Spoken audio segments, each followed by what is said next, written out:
আসসালামু আলাইকুম, সবাই কেমন আছেন? আশা করি সবাই অনেক ভালো আছেন। আজকে কচুমুখী দিয়ে রুই মাছ রান্না করব। তো কচুমুখীগুলো কাটতে অনেক সময় লেগেছিল, তবে কচুমুখীগুলো বড় বড় ছিল। তারপরও অনেক সময় লেগেছে, কারণ এখানে 1.5 কেজির মতো কচুমুখী আছে। তো এখন কচুমুখীর জন্য আগে মাছগুলোকে হলুদ লবণ দিয়ে মেখে তারপরে ভেজে নিচ্ছি।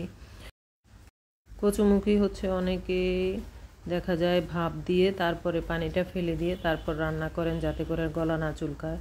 তো আসলে এটা গলা চুলকানো দেখা যায় অনেক সময় কচুমুখী অনেক মাটির উপর নির্ভর করে চুলকায় গলা কচুমুখী খেলে। তো দেখা যায় যে যদি ভালো মাটির হয়, ভালো জায়গার হয়, তাহলে সেক্ষেত্রে চুলকায় না। তো আমার এই কচুমুখীগুলো ভালো ছিল, এগুলো চুলকায়নি।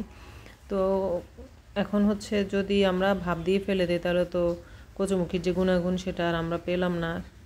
তো এই জন্য আমি কখনো কচুমুখী ভাপ দিয়ে ফেলে দিই না, সব সময় আমি এভাবে রান্না করি। তো কচুমুখী রান্নার ক্ষেত্রে আপনারা রসুন একটু বেশি করে দিতে পারেন যদি গলা চুলকানোর ভয় থাকে। তা আমি সবসময় রসুনটা একটু বাড়িয়ে দিই। তারপরে দেখা যায় আপনারা চাইলে টক জাতীয় কিছু কচুমুখির সাথে দিয়ে দিতে পারেন, তাহলেও গলা চুলকাবে না। বা কচুমুখি খাওয়ার সময় একটু লেবু নিয়ে নিলে সাথে, তাও গলা চুলকায় না। তো রান্নার টেকনিক ভালো জানলে গলা চুলকানো থেকে বাঁচা যাবে আর কি। তো আমি কী করি, একদম কচুমুখিটাকে ভালো করে কষাতে থাকি, একদম কষানোর মধ্যে সিদ্ধ করে ফেলি। আর কচুমুখিটা যখন একদম ভালোভাবে নরম সফট হয়ে যাবে, তখন আর গলা চুলকানোর ভয় থাকে না, একদম ভালোভাবে সিদ্ধ হয়ে গেলে। আবার অনেক সময় দেখা যায় কচুমুখি শক্ত শক্ত থাকে, সেক্ষেত্রে ওই কচুমুখিগুলো একটু গলা চুলকায়।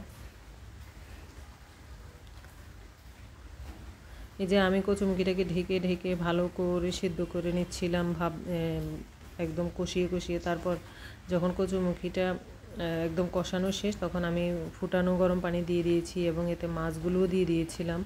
তো এখন ঢেকে দিলাম। এখন আমি একদম চুলাটা লো হিট করে কচুমুখিগুলোকে ভালোভাবে সিদ্ধ করে নেব, যাতে কোনো প্রকার শক্ত কোথাও না থাকে, একদম গলে যায়।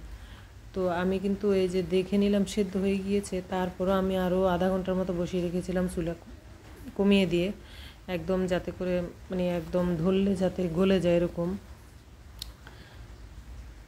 তো আমার রান্নাটা কিন্তু প্রায় কমপ্লিট হয়ে আসছে। তো এরপরে আমি কয়েকটা কাঁচামরিচ দিয়ে দিব ফ্লেভারের জন্য, যদিও আমি গুঁড়ামরিচ ব্যবহার করেছি ঝালের জন্য। তো এই জন্য আমি আর টুকরো করে দিয়ে নিই। যে আমার রান্নাটা কমপ্লিট। তো আমার রান্নাটা কেমন লাগলো সবাই অবশ্যই কমেন্ট করে জানাবেন। আজকের মতো এখানে বিদায় নিচ্ছি, সবাই ভালো থাকবেন, আল্লাহ হাফেজ।